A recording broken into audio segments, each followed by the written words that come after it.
आणि आता संपूर्ण जगाची चिंता वाढवणारी बातमी आहे, कारण चीनमध्ये आता HMPV व्हायरसचा उद्रेक दिसून येतोय। या नव्या व्हायरसमुळे चीनमधील रुग्णालयांमध्ये रुग्णांची गर्दी पाहायला मिळते आणि स्मशानभूमीत देखील मृतदेह दफन करण्यासाठी लांबच लांब रांगा लागल्याचं चित्र सध्या चीनमध्ये दिसतंय।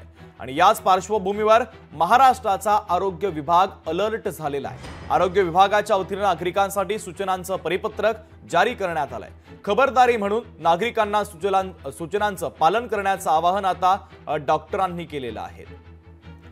दरम्यान कोणत्या सूचना जारी करण्यात आलेल्या आहेत त्या आपण ग्राफिक्सच्या माध्यमातून एकदा पाहूयात। तर यामध्ये कशी खबरदारी घ्या, शिंका खोकला आल्यास तोंडावरती रुमाल धरा, साबण आणि सॅनिटायझरने वारंवार हात स्वच्छ करा,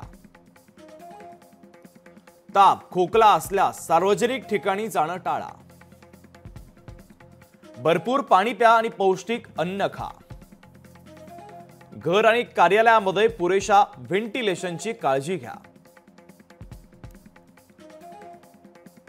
तर एकमेकांना हात मिळवताना आणि त्यानंतर रुमालाचा पुनर्वापर करा, आजारी लोकांशी संपर्कात राहणं टाळा,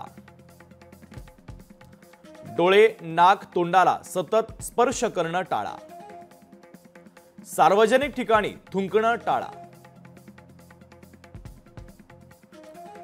डॉक्टरांच्या सल्ल्याशिवाय औषधं घेणं देखील टाळा।